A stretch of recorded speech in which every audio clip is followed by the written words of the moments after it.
अस्सलामुअलैकुम। छा तव्हां सोची रहिया आहियो त बेबी खे कहिड़ी वैक्सीन कॾहिं लॻंदी आहे? जे कोई वैक्सीन मिस थी वञे त छा कजे?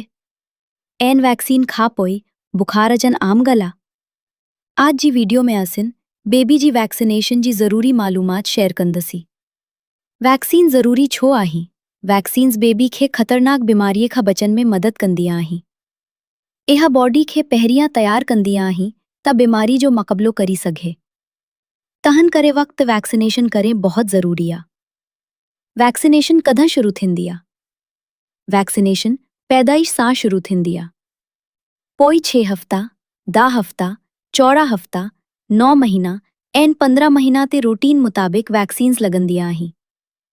हर मुल्क जो स्केड्यूल थोरो मुख़्तलिफ़ थी सघे थो, तन्हनि करे डॉक्टर या वैक्सीनेशन सेंटर जी हिदायत ज़रूर फॉलो कयो। जे वैक्सीन मिस थी वञे, जे अपॉइंटमेंट मिस थी वञे त घबराइण जी ज़रूरत न आहे। अक्सर वैक्सीनेशन मई सिरी सां शुरू करण जी ज़रूरत न हूंदी आहे। डॉक्टर सां रब्तो कयो ऐं कैचअप स्केड्यूल मुताबिक बाक़ी वैक्सीन्स लॻारायो। वैक्सीन खां पोइ बुखार आम आहे? हाँ, हल्का बुखार, इंजेक्शन जी जगह ते सूजन या दर्द आम गला। अक्सर हिक या ॿ ॾींहं में ठीक थी वञे थो। पर जे बुखार घणो वधी वञे, बेबी खे सांस में तकलीफ़ थी, लगातार रोए या घणो सुस्त थी वञे त फौरन डॉक्टर सां रब्तो कयो। वैक्सीनेशन कार्ड संभली रखो। हर वैक्सीन खां पोइ कार्ड अपडेट करायो। इहो कार्ड ॿुधाईंदो आहे त कहिड़ी वैक्सीन लॻी चुकी आहे ऐं कहिड़ी बाक़ी आहे। अच्छो हिकु दफ़ा वरी यादि करिए। वैक्सीन्स बेबी जी हिफ़ाज़त लाइ ज़रूरी आहे।